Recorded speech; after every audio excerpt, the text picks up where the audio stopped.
बोलो सियावर रामचंद्र भगवान की जय। ओम हरि ओम। श्री गणेशाय नमः। श्री सरस्वते नमः। श्रीमते रामानुजाय नमः।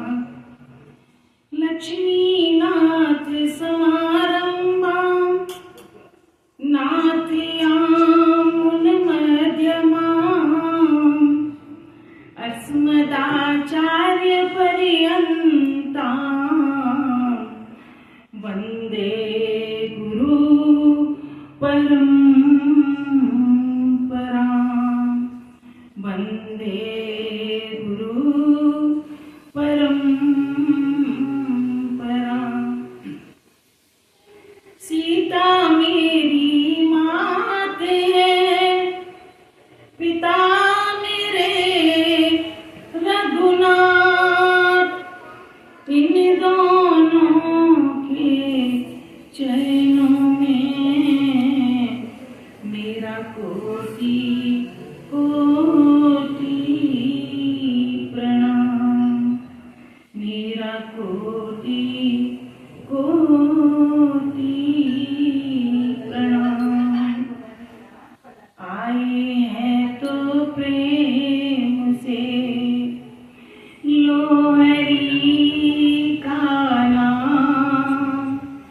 सब भक्तों को इस दासी की जय जय सीताराम। जय जय राधेश्याम। जय जय श्री हनुमान। श्री रामायण प्रारंभ करूं, सुनो भक्त हनुमान। आसन आन विराजियो, कथा सुनो भगवान। सियावर रामचंद्र जी की जय। पवन सुत हनुमान जी की जय। उमापति महादेव जी की जय। बोलो रे भाई सब संतन की जय। मंगल भवन अमंगलहारी, प्रभु सो दशरथ अजित बिहारी। सिया राम सब जग जानी, करहु प्रणाम जोरी जुग पानी। करहु प्रणाम जोरी जुग पानी। परम मंगलमय परात्पर अखिलेश्वर, अखिल ब्रह्मांड नायक, परात्पर पर ब्रह्म भगवान राम की वांगमयी प्रतिमूर्ति श्री रामचरितमानस को श्रवण करने के लिए इस राधा कृष्ण मंदिर के प्रांगण में आए हुए सभी भक्तों को जय सिया राम, जय राधे श्याम, जय श्री हनुमान। पीछे हमने सुना, पीछे की कथा में, कि मंथरा कैकई को सिखा रही है तरह तरह से। आखिरकार मंथरा की चाल कामयाब हो गई। धीरे धीरे कहते हैं ना कि सिखाते सिखाते दीवारों के भी कान हो जाते हैं और दीवारें भी चलने लगती हैं। जब दीवारें भी चलने लगती हैं तो कैकई तो एक जीव है, एक मनुष्य है। तो कैकई को इतना सिखाया मंथरा ने कि उसकी चाल कामयाब हो गई। और मंथरा भी क्या करे बेचारी, क्योंकि उसकी बुद्धि तो देवताओं के वश में है। देवताओं ने जो चाल चलवाई, सरस्वती जी को भेज के जो बुद्धि उसकी उल्टी करवाई, उसके वश में है वो, तो क्या ना करे। और भावी वश, होनहार जो होता है, होनहार बस कैकेयी उसी के कहने में आ गई। और तुलसीदास जी इसीलिए कहते भी हैं कि तुलसी जस भवतव्यता और तैसी मिले सहाय, आपने आवै ताहि पई ताहि तहां ले जाए। तुलसीदास जी कहते हैं कि जैसी होनहार होती है, जीव के भाग्य में जो होने वाला होता है वो होके ही रहता है। या तो जो होनहार विधि है वह उसके पास आ जाती है, नहीं तो उस जीव को अपने पास खींच लेती है। ये होता ही है। तो वैसी भव्यता होनहार है जो होकर ही रहती है। जब मंथरा ने खूब उल्टी सीधी कहानियां गढ़ कर कैकेयी की बुद्धि पूर्णतया पलट दी, तो कैकेयी कहने लगी कि बहन, मैंने अपनी जान में तो किसी का बुरा किया नहीं। क्योंकि कैकेयी कहती है कि अपने चलत नयाज लगू अनबल काहुक कीन, के अगे कई बार मोई दे तुसे दुख दीन। अपनी चलते जहां तक मेरा बस चला, मैंने कभी किसी का बुरा नहीं किया है। फिर न जाने ये किस जन्म का, किस कर्म का पाप मुझे देव ने एक साथ ही इतना दुख के रूप में दे दिया।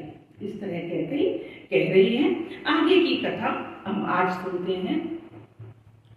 नहर जन्म भरव बरु जाई, नियत न करहि सब तिस वैखाई, हरि बसि देहु जियावत जाई, मरनु नीक जीवन जाई, कीन बचन कर बहु विधिहानि, सुनि कुंवरी सिय माया ठानी, असकस कहूँ मानि मनि गुना, तुझ सुहागे कहूँ बिन गुना, दीना उरय अनिमल धागा, कोई पाए जय फलु परिभागा, जब से कुमत सुहावे स्वामी, भूख न पाकर नींद न जाऊं, ऊके उकुनी न रेख दिन आए, भरत भुआल होय यसान, आमिनी करऊं तो कहूँ पाऊं, मैं तुम्हारी सेवा बतलाऊं। कहती है जब मंथरा ने बहुत तरह से समझाया कि तुम जब दासी नहीं बनोगी कौशल्या की और राम का दास भरत को नहीं बनाओगी तो तुम्हें तरह तरह के दुख मिलेंगे। ऐसे जब कैकेयी की बुद्धि पूरी तरह पलट गई तो कैकेयी कहने लगी कि मैं भले ही नहर में जाकर अपना जीवन बिताऊंगी, पीहर में जाकर अपना समय बिताऊंगी। पीहर कहते हैं माता पिता के घर को। मैं अपने माता पिता के घर में जाकर जीवन बिता लूंगी, पर जीते जी कौशल्या की, सौत की चाकरी नहीं करूंगी, उसकी गुलामी नहीं करूंगी। देव जिसको शत्रु के वश में रखकर जिलाता है, मतलब कैकेयी कह रही है कि देव भाग्य जिसको शत्रु के वश में रखता है तो उसके लिए तो जीने की अपेक्षा मर जाना ज्यादा अच्छा है। जीना नहीं चाहिए उसको, जीने के बजाय उसको मरना ज्यादा अच्छा है। रानी ने बहुत प्रकार के 3 वचन कहे मंथरा के आगे। उन्हें सुनकर मंथरा ने अब और क्रिया चरित्र फैलाया। अब उसे और तरह तरह की बातों में उलझाने लगी। वह बोली, तुम मन में ग्लानि क्यों मान रही हो? इतना मन में तुम ग्लानि क्यों मान रही हो? तुम्हारा तो मैं कहती हूँ कि तुम्हारा सुख और सुहाग दिन दूना रात चौगुना बढ़े। तुम्हारे सुहाग में और तुम्हारे सुख में कोई कमी ना आवे। क्योंकि जो इंसान जब किसी का कुछ बिगाड़ना चाहता है तो वो इस तरह से बातें करता है तो सामने वाला ये समझे कि इससे भला चाहने वाला हमारे लिए और कोई है ही नहीं। तो वही काम मंथरा कर रही है। जिसने तुम्हारी बुराई चाहिए मंथरा कहती है कि जिसने तुम्हारी बुराई चाहिए, परिणाम में इस तरह की बुराई का फल उसे ही मिलना चाहिए। तुम्हें क्यों? उसे ही मिलना चाहिए।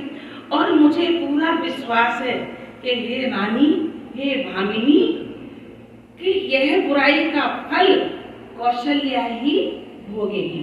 तुम क्यों भोगोगी? मैंने तो जब से, आपको क्या बताऊं मैं कैकेयी रानी, जब से मैंने ये बात सुनी है तब से मुझे ना तो दिन में भूख लगती है और ना मुझे रात में नींद ही आती है। इस तरह मंथरा बहला रही है। और मैं तो अनेकों ज्योतिषियों के पास भी गई, मैं तो अनेकों ज्योतिषियों के पास भी गई, तो ज्योतिषियों ने खूब पत्रिकाएं देख के, रेखाएं खींच के, गणित लगाकर मुझे बताया कि भरत ही राजा होंगे, भरत ही राजा बनेंगे। और तुम्हें मैं क्या बताऊं, उपाय तो मैं बता सकती हूँ, अगर तुम मेरा कहना मानो। तुम मेरा कहना मानो तो तुम्हें बहुत उच्च पद दिलाना या रानी बनाना, राजमाता बनाना, वो काम मैं कर सकती हूँ। यदि मेरी बात मानो तो उपाय मेरे पास है और मैं तुम्हें उपाय बताती हूँ। परम खूब तुम बचन पर सकऊं कूति पति त्याग, कैसी मोरी दुख देख बड़ कस न करवई तिलाग। अब तो कैकेयी पूर्ण दया मंथरा के वश में आ गई और कैकेयी कहती है कि मैं तेरे कहने से, हे मेरी सखी मंथरा, मैं तेरे कहने से अगर तू कहे कुएं में गिर जा तो मैं कुएं में गिर सकती, मैं कुएं में गिर सकती हूँ। पुत्र और पति को भी छोड़ सकती हूँ। तू कहे तो सही मुझे, तू यदि कहे तो मैं पुत्र पति को छोड़ भी दूं, तू कहे कुएं में गिर जा तो मैं कुएं में गिर जाऊं। और भारी दुख देखकर, क्योंकि मुझे पता है तुमने मेरा दुख देखकर, मुझे अपना समझकर मुझसे ये बात कही है, तो मैं, हे पगली, मैं तेरे ऊपर विश्वास क्यों ना करूंगी? मैं तो विश्वास करूंगी, मैं तेरे ऊपर क्यों ना विश्वास करूं? इस तरह से जब कैकेयी को बोलते देखा और करे कुबरी करे कबूली छुई उरे आन के लकई नरानी निकट दुख कैसे करई हरिदति पली पशु जैसे सुनत हाथ अंतक कोई देवी मनाऊं आहुर कोई आई तेरी तू आई की नाय स्वामी का कथा मोहि पान कोई बलिदान को बरन हार मानऊं हार उड़ाऊं हार तू गई राजुरा मही बनवार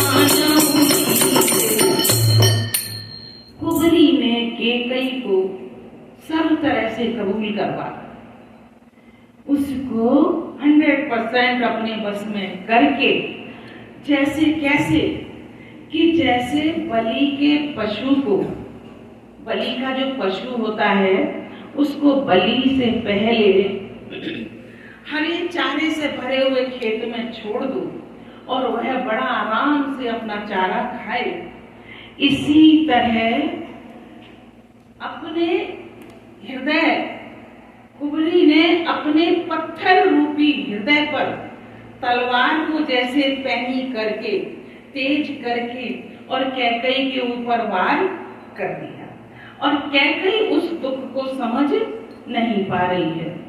जैसे कि बलि का जो पशु होता है, बलि पशु हरी घास चरता है तो उसे पता नहीं है कि अभी थोड़ी देर बाद मेरी गर्दन काट दी जाएगी, मेरी बलि दे दी जाएगी, उसे नहीं पता चलता है। इसी तरह कैकई को पता नहीं है कि भविष्य में क्या परिणाम इस चीज का, इस बात का होने वाला है। मंथरा की बातें सुनने में तो कोमल हैं, बड़ी ही कोमल हैं, परंतु परिणाम में अत्यंत ही भयानक है।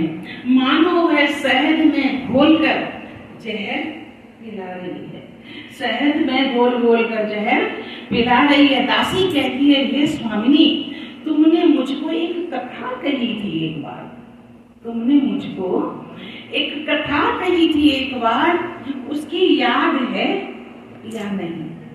तुमको उसकी याद है या नहीं? तुम्हारे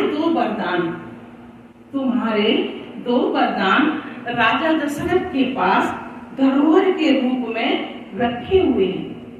तुम्हारे 2 वरदान धरोहर के रूप में रखे हुए हैं। आज उन्हें राजा से मांग कर तुम अपनी छाती ठंडी क्यों नहीं कर लेती? तुम अपना मन में जो तुम्हारे है वो क्यों नहीं कर लेती? आज उसका फायदा क्यों नहीं उठा लेती? एक वरदान से राम को वनवास मांग लो और एक वरदान से भरत के लिए राज मांग लो। आपके दोनों कार्य सध जाएंगे, दोनों काम पूरा हो जाएगा, क्योंकि जब राजा भरत बन जाएंगे तो आप राजा माता बनेंगी और आपके जो कांटा है राम के रूप में वह भी यहाँ से निकल जाएगा। जब 14 वर्ष राम यहाँ नहीं रहेंगे तो भरत अकंटक राज करेंगे, उनको कोई भी तकलीफ, कोई भी परेशानी होगी ही नहीं, क्योंकि दुश्मन तो बाहर। तो आप ऐसा कीजिए, जब राजा राम की, और ये काम कब करना? राजा को पहले राम जी की सौगंध खाने के लिए बोलना, क्योंकि जब राजा दशरथ रामचंद्र जी की सौगंध खा लेंगे फिर उस बात को वो टाल नहीं सकते।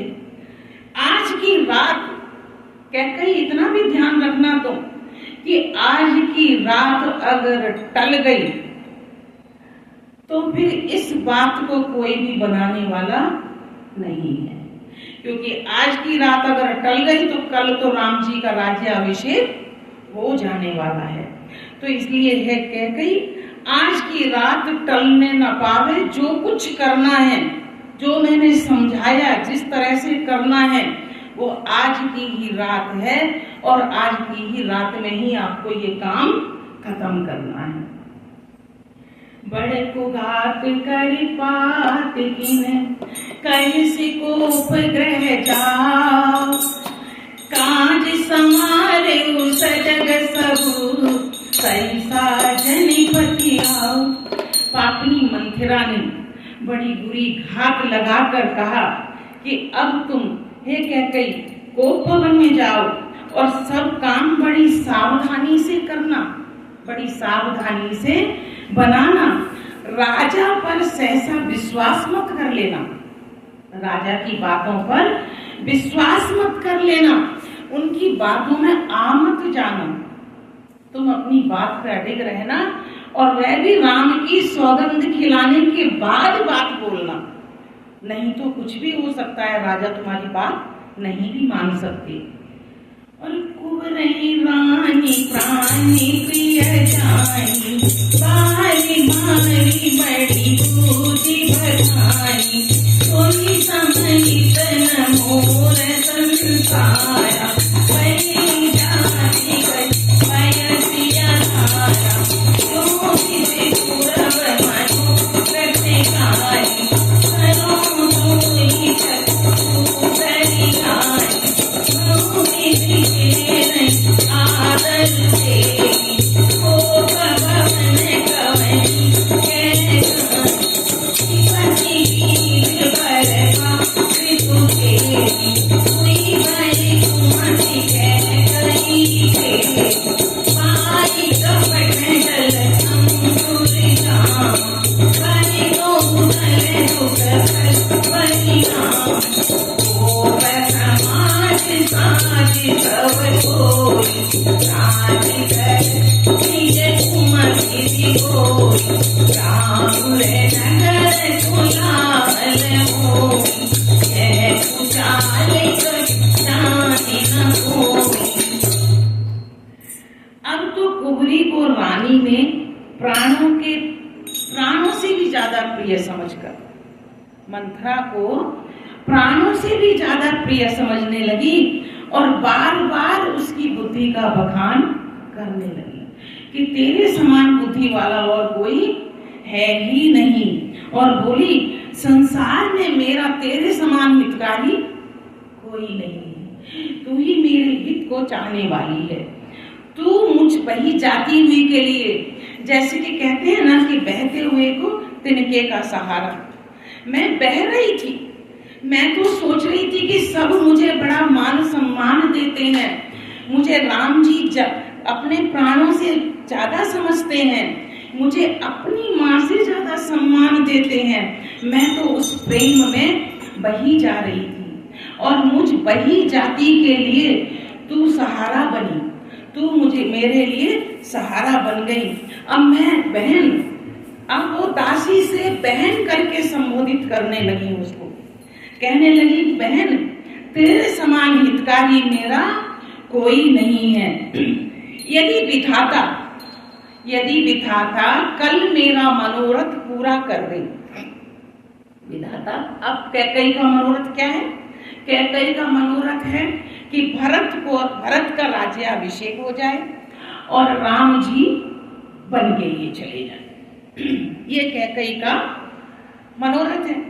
तो कैकेयी कहती है मंथरा से कि यदि मेरा कल मनोरथ पूरा हो जाए तो हे सखी, मैं तुझे अपने आंखों की पुतली बना लूंगी, इतना प्रेम तुझसे मेरा हो जाएगा कि जैसे आंखों की पुतली क्या है? जीव की आंखें जो हैं ये हमेशा संरक्षण में रहती हैं। यदि आंख में कुछ पड़ने वाला हो तो पलक उस पर ढक्कन दे देते हैं, उसको बंद कर देते हैं ताकि उस पर आंच ना आए, उसकी हमेशा रक्षा करते हैं। तो कैकेयी कहती है कि मैं तुझे अपने आंखों की पुतली बना लूंगी, और इसी तरह उस दासी को ढेर सारा आदर देकर कैकेयी कोप भवन में चली गई। अब कोप भवन में जाना किस तरह है कि जो विपत्ति आने वाली है वह तो समझो कि इस विपत्ति, जो बहुत बड़ी विपत्ति है, उसका बीज स्वरूप है। और दासी मंथरा वर्षा जैसे होती है, जब हम किसान खेत में बीज बोता है, फिर हल्की सी बारिश हो जाए तो वह बीज पनपने लगता है, वह बीज अंकुरित होने लगता है। तो दासी वर्षा के रूप में हो गई, और कैकेयी की जो कुबुद्धि है, अब कैकेयी की बुद्धि नहीं रही, कैकेयी की कुबुद्धि हो गई। कैकेयी की जो कुबुद्धि है वह उस बीज को बोने के लिए जमीन का कार्य कर रही है, उस बीज के लिए जमीन बन गई, और उसमें कपट रूपी जल पाकर, कपट किसका है? मंथरा। कपट रूपी जल पाकर अंकुर फूट निकला, उस बीज का अंकुर फूट निकला। और दोनों वरदान, जो दो वरदान हैं, वो उस अंकुर के दो पत्ते हैं। क्योंकि जब बीज अंकुरित होता है, आपने देखा होगा कोई भी बीज अंकुरित हो, शुरू में छोटे छोटे दो पत्ते निकलते हैं। तो वो जो दो वरदान हैं, वो दो पत्ते के रूप में हैं। और दोनों वरदान उस अंकुर के दो पत्ते हो गए। अंत में जो उसका फल मिलेगा, इस विपत्ति का जो दुख रूपी फल होगा, वह उस जो दुख आएगा बहुत बड़ा, वह फल होगा उसका। उस अंकुर पर जब वो बड़ा हो जाएगा, दुख बहुत बड़ा हो जाएगा, तो उसका वह फल होगा। कैकेयी कोप का सब साज सजाकर कोप भवन में जा सोई और राज करती हुई अपनी दुष्ट बुद्धि से कैकेयी स्वतः ही नष्ट हो गई। राज कर रही थी, सबकी लाडली थी, सबकी प्यारी थी। ऐसी कुबुद्धि उत्पन्न हुई उसमें कि उसने स्वयं को खुद ही नष्ट कर लिया।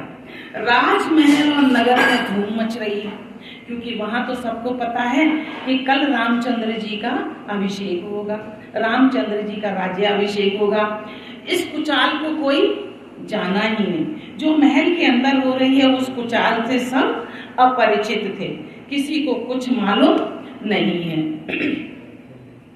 प्रमुदित पुर नर नारी सब सजई सुमंगल चाँद, एक प्रवसई एक निर्गमई वीर भूप दरबार।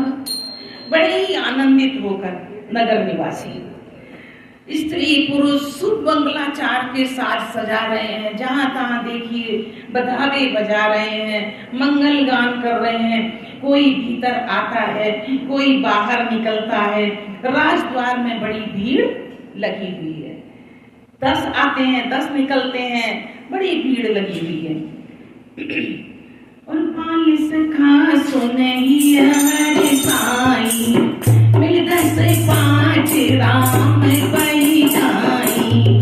प्रभु आदरहि प्रेम पई जाई, पूछहि कुशल की मगध माई। फिरहि भवन की आय सुखाई, कर बरस पर राम बढ़ाई। गोरखुटी सरित संसारा, सिलसरे निहारा।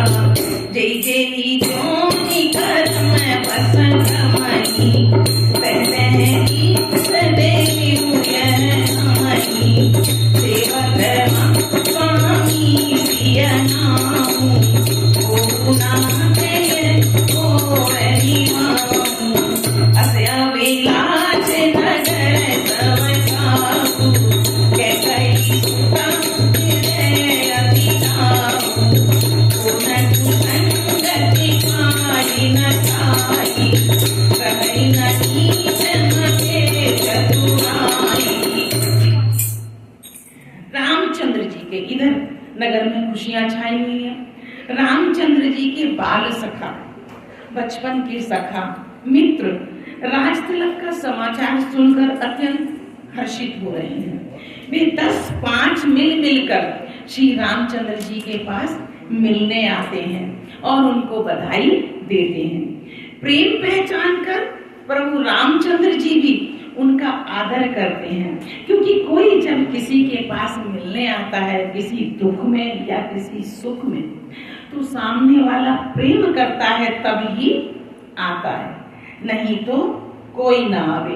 तो रामचंद्र जी बड़े खुश हो रहे हैं कि ये मेरे बाल सखा हैं, बचपन के मेरे मित्र हैं, ये मुझसे प्रेम करते हैं, इसलिए ये सब मिलने आ रहे हैं। तो रामचंद्र जी उनका बड़ा ही आदर कर रहे हैं और कोमल वाणी से उनसे कुशल छेम पूछते हैं कि आप सब कुशल तो हैं, कोई आपको कष्ट तो नहीं है।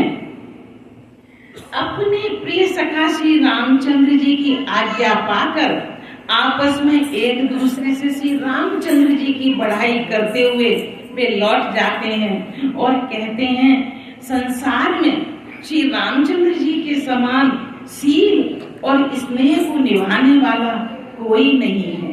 हमारे सखा इतने अच्छे हैं कि वे राजपुत्र हैं, राजा के पुत्र हैं और उनको जरा मात्र भी अभिमान नहीं है। भगवान हमें क्या दे, हम तो जन्म जन्म में यही मांगते हैं कि कर्मवश हमें किसी भी योनि में जन्म मिले, कर्मवश हमें किसी भी योनि में जन्म मिले और जहां जहां भी जिस भी योनि में हमें जन्म मिले हम राम जी के सेवक हों और हमारे सीतापति श्री रामचंद्र जी हमारे स्वामी हों। हमें जन्म जन्म भगवान जब भी जन्म दे तो यही हम चाहते हैं। यह नाता अंत तक चलता रहे, हमारा यह नाता निरंतर चलता रहे। इस तरह सब सखा अपने मन में सोचते हैं। नगर में सबकी ऐसी ही अभिलाषा है, परंतु कैकेयी के हृदय में उपभवन में अत्यंत जलन हो रही है। वह वहां क्रोध से जल रही है। कुसंगति पाकर कौन नष्ट नहीं होता। संगति, अच्छी संगति में अच्छा होता है। किसी भी जीव की संगति जो है वो बहुत माने रखती है। जीव जैसी संगत में रहेगा उसमें वैसे ही गुण आएंगे। कुसंग का संग करेगा तो कुसंगति आएगी और सुसंग का संग करेगा तो सुसंगति आएगी। तो ये संगत की बात है। तो नीच के मत के अनुसार चलने से चतुराई कहाँ रह जाती है, वो तो फिर नीचता ही आएगी, नीचे विचार ही आएंगे। जैसे के साथ में रही कैकेयी, जिसकी बात मानी कैकेयी ने वही विचार उनके पनप गए। सांझ समय सानंदन गयऊ कैकेयी के गवन निठुरता निकट किया जनु धरि देह स्नेह। संध्या के समय राजा दशरथ को जब अवकाश मिला सारे कार्यों से, तो संध्या के समय राजा दशरथ आनंद के साथ कैकेयी के महल में गए। कैकेयी के महल में गए, मानो राजा दशरथ कैसे लग रहे हैं, मानो साक्षात स्नेह, साक्षात प्रेम ही शरीर धारण करके निष्ठुरता के पास गया हो। क्योंकि राजा क्या है, स्नेह की प्रतिमूर्ति है और कैकेयी क्या बनी हुई है, निष्ठुरता की मूर्ति बनी हुई है। तो ऐसे लग रहा है कि साक्षात स्नेह ही रूप शरीर धारण करके निष्ठुरता के पास गए हों। उपभवन सुने सती से उड़ाओ, किसे अग्र उड़े करई नमाओ, सुपति बसई बावली जागे, नरपति सकल रमन उठे जागे, तो सुने सियर से गए कुसुमाई, देखो काम कैसा बढ़ाई, सुरे हुई है भगवनी हारे, तेरती नाट सुमन सन मारे, सवई नरे सतिया पई गयो, देखी दशा तो है दारुण भयो, भूमि सजन पटु मोट पुराना, दिए डारी तन पूजन नाना, कुमतिया गति कुए सता भावी, जनियई बात सूझ जनु भावी, जाई निकट रखत रघुमाई, प्राण की आटी में तुलसानी। अब जब राजा दशरथ जी को पता चला कि रानी कैकेयी तो कोप भवन में है, वह सुनकर राजा दशरथ को अच्छा नहीं लगा। कोप भवन का नाम सुनकर ही राजा दशरथ सहम गए, एकदम सहम गए। डर के मारे वह आगे पैर बढ़ाना चाहते हैं, परंतु पैर उनके आगे बढ़ नहीं रहे हैं। स्वयं देवराज इंद्र जिनकी भुजाओं के बल पर, कौन? राजा दशरथ। वे राजा दशरथ जिनकी भुजाओं के बल के ऊपर राजा इंद्र राक्षसों से निर्भय होकर अपना राज्य करते हैं। क्योंकि जब राक्षसों का और देवराज इंद्र का युद्ध हुआ था देवताओं का, तब दशरथ जी ही उनकी सहायता किए थे। और उसी युद्ध में रानी कैकेयी ने राजा दशरथ की जान बचाई थी, जिसके लिए उनको वो 2 वरदान मांगने के लिए राजा दशरथ ने कहा था। तो रानी कैकेयी ने कहा कि मुझे अभी नहीं चाहिए, जब समय आएगा तब मैं ले लूंगी। ये उन्हीं वरदानों की बात यहाँ पर आई है। तो जिनकी भुजाओं के बल पर देवराज इंद्र निर्भय राज्य करते हैं, वे ही राजा आज ये सुनकर कि रानी कैकेयी कोप भवन में हैं, सूख गए हैं डर की वजह से, उनके पैर आगे नहीं बढ़ रहे। स्त्री का क्रोध सुनकर वे अत्यंत व्याकुल हो गए। और कामदेव का प्रताप और महिमा तो देखिए कि जो त्रिशूल, वज्र और तलवार आदि की चोट अपने अंगों पर सहने वाले हैं, जो राजा दशरथ अस्त्र शस्त्रों को सहने वाले हैं, वे ही राजा दशरथ आज कामदेव के पुष्प बाण से मारे गए। पुष्प बाण से मारे गए मतलब फूलों के बाण से उन्हें इतनी आज चोट लग गई कि कहावत है ये कि एक स्त्री के क्रोध से वे मारे गए। राजा डरते डरते अपनी प्यारी कैकेयी रानी के पास पहुंच गए और उनकी दशा देखकर उन्हें बड़ा ही दुख हुआ। कैकेयी जमीन पर पड़ी हुई है, मोटा सा वस्त्र उन्होंने पहना हुआ है, शरीर के नाना आभूषणों को उन्होंने उतार कर फेंक दिया हुआ है। उस दुर्बुद्धि कैकेयी का ये कुवेश, जो कैकेयी ने अपना रूप बनाया है, मानो वह भविष्य में आगे विधवापन की सूचना दे रहा हो, क्योंकि आगे तो उन्हें विधवा ही होना है। तो ये जो रूप उन्होंने बनाया है, ये ऐसा तुलसीदास जी कहते हैं, ऐसा प्रतीत हो रहा है कि जैसे भावी विधवापन का सूचना दे रहा हो। राजा उनके पास जाकर कोमल वाणी से बोले, हे प्राण प्रिय, तुम किस लिए इतनी गुस्सा हुई हो, इतना क्रोध किस लिए है तुम्हारा, क्यों रूठी हुई हो? इस तरह राजा दशरथ उनसे पूछने लगे कि हे तू रानी रिशानी परसत पानी पतई निवारई मानो सरोज वो अंग बामी विषम भासे निहारई तो वासना रसना दसन परम ठाकुर देखई तुलसी नृपति भवन व्यथा बस काम को लेखई बारी बारी कह राउ सुमुख सुलोचन पिकवचनी कारण मोई सुनाओ गजगामिन निज कोप कर। हे रानी, राजा दशरथ पूछते हैं, किस लिए रूठी हो? यह कहकर राजा ने हाथ से स्पर्श रानी कैकेयी को किया। और जब राजा दशरथ ने हाथ से रानी कैकेयी को स्पर्श किया, तो इस तरह रानी ने झटका देकर उनको हटाया कि जैसे एक पुकारती हुई नागिन हो। एक नागिन जैसा रूप कैकेयी ने दिखाया। दोनों वरदानों की वासनाएं, वो जो 2 वरदान मांगने वाली है कैकेयी, वो दोनों वरदान की जो वासना है, जो इच्छा है उनके मन में, वो कैसे लग रहा है कि जैसे उस नागिन की 2 जीभ है। उस नागिन की दो जीव हैं और वे दोनों जो वरदान प्रत्यक्ष हैं वह उस नागिन के दो दांत हैं। जैसे वह काटने के लिए मर्म स्थान देख रही है।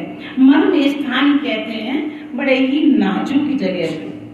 तो वह सोच रही है कि राजा दशरथ का बड़ा कोई नाजुक स्थान कौन सा है जिस पर मैं वार करूं, नागिन के रूप में वार करूं उसके ऊपर। अब राजा दशरथ का तो मर्म स्थान कौन सा है कि वे राम को बहुत ज्यादा प्यार करते हैं। जब राम को वन भेजने का वरदान मांग लेंगी तो उनका हृदय तो वैसे ही टूट ही जाएगा। तो चोट कहाँ लगी? हृदय पर लगी। राजा बार बार कह रहे हैं कि हे सुमुखी, हे सुलोचनी, हे कोकिल बहनी, हे गजगामिनी, मुझे अपने क्रोध का कारण तो बताओ। तुम किस लिए इतनी क्रोधित हो? मुझे अपने क्रोध का कारण नहीं बताओगी तो मुझे कैसे पता चलेगा? मुझे अपने क्रोध का कारण तो बताओ। अब राजा दशरथ होनहार के बस में होकर इस प्रकार हाथ झटकने को, जब कैकेयी ने उनका हाथ झटक दिया तो राजा दशरथ क्या समझ रहे हैं, क्योंकि वे भी होनहार के बस हैं। जिसके साथ जो होता है तो होती वही है जो होनहार होती है। तो वह इस काम को क्या समझ रहे हैं कि क्रोध से क्रोधित हैं किसी बात के ऊपर, और क्रोध दिखाना इस तरह का तो स्त्रियों का काम ही होता है। वे उसको प्रेम लीला समझ रहे हैं। तो ये भी तो होनहार है। तो तभी तो उनके दिमाग में भी नहीं आ रहा है कि भाई रानी कैकेयी ऐसा क्यों कर रही है। अनहित तोरे प्रिया के मीना, के कोई सिर के तेरी समुईना, तो केई नंगई कराऊं नरेशु, तो केई नबई लिखा समुदेशु, कहूं जोरे अमरहु मारी, कामती से बपुरे नर नारी, जानसियो प्रसुभाउ बलोरु, मंत्र प्रयानन चंद चकोरु, प्रिया प्राण सुत सरवसु मोरे, कलन प्रिया सकल वस सोए, जो कछु कहूँ कपटु करि सोई, स्वामी राम सपत सत मोई, प्रियसी माँ मन भावती भाषा, भूषण सजनी मनोहर गाथा, करी उदय समुझ जिय देखू, वेग प्रिया परिहरणी उदेशु। अब राजा दशरथ समझ नहीं रहे हैं कि ऐसा क्यों कर रही हैं कैकेयी। पूछ रही है बार बार कि हे प्रिय, तेरा अनिष्ट किसने किया है? तेरा अनिष्ट किसने किया है? यमराज किसको लेना चाहते हैं? तू बोल, तू जिसको कहे मैं उसका सर उड़ा दूं। ऐसे राजा दशरथ कह रहे हैं। अपने लोग को ले जाना किसको चाहता है यमराज? किसने तेरे साथ कुछ कहा है? तुम नाम बताओ उसका। किस कंगाल को मैं राजा कर दूं, या किस राजा को मैं देश निकाला दे दूं? किसने तुम्हारे साथ कुछ बुराई की है? तेरा शत्रु यदि देवता भी हो, तुम्हारा शत्रु यदि देवता भी हो तो उसे भी मैं मार सकता हूँ। मुझे कोई बड़ी बात नहीं है। बेचारे कीड़े मकोड़े शरीर के नर नारी को तो चीज ही क्या है। देवता अगर तुम्हारा शत्रु है तो मैं उसे भी मार दूं। हे सुंदरी, तू तो मेरा स्वभाव जानती ही है कि मेरा मन सदा तेरे मुख रूपी चंद्रमा का चकोर है। मैं सबसे ज्यादा प्रेम तुमसे करता हूँ।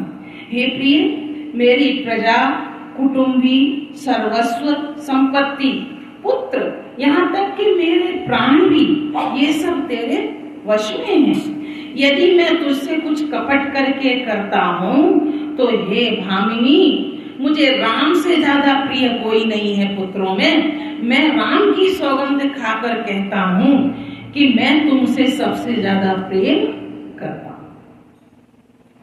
अब तो कैकेयी के मन की जो बात थी वो पूरी हो गई। राम की सौगंध खुद ही खा ली राजा ने। तू हंसकर प्रसन्नता पूर्वक अपनी मनचाही बात मांग ले। जो तुम्हारे मन में हो मुझे बता दो और अपने मनोहर अंगों को आभूषणों से सजा लो। मुझे ये रूप तुम्हारा अच्छा नहीं लग रहा है। मौका बेमौका तो देखा करो कि मौका क्या है, ये तो विचार किया करो। हे प्रिय, जल्दी ही इस बुरे वेश को त्याग दो। तुम इस बुरे वेश में बिल्कुल भी अच्छी नहीं लग रही हो। यह सुनी मन गुनी शपथ बड़ी, बिहसी उठी मति मंद। भूषण सजई बिलोक मृग, मनहु किरातिन छंद। यह बात सुनकर और मन में राम जी की बड़ी सौगंध को विचार कर कि अब तो राजा ने खुद ही, राजा दशरथ ने राम जी की सौगंध खा ली है। मंद बुद्धि कैकेयी हंसती हुई उठी और अपने गहने कपड़े पहनने लगी, मानो कोई भीलनी। अब उसके अंतर मन में कैसा चल रहा है, इस समय मन कैसा है कैकेयी का, कि मानो कोई भीलनी मृग को देखकर, मृग को देख रही है कि सामने मृग आ रहा है और उसके लिए फंदा तैयार कर रही हो कि अब तो मैं इस मृग को पकड़ कर ही रहूंगी। यही विचार कैकेयी के मन में चल रहे हैं कि अब तो राजा दशरथ ने रामचंद्र जी की कसम खाई ली है, उनकी सौगंध खाई ली है, तो अब तो मैं अपने वरदान मांग कर ही रहूंगी। यह मन में विचार करती हुई वह अपने गहने कपड़े पहनने लगी। आज की कथा को यहीं स्थगित करते हैं। आगे की कथा अगले रविवार को, अगले संडे को सुनेंगे। तब तक के लिए सभी को जय सिया राम, जय श्री राधे श्याम, जय श्री हनुमान। श्री रामायण समापति करूं, सुनो भक्त हनुमान। जहाँ कहूँ राम चरित्र होए, तहाँ तुम करो बयान।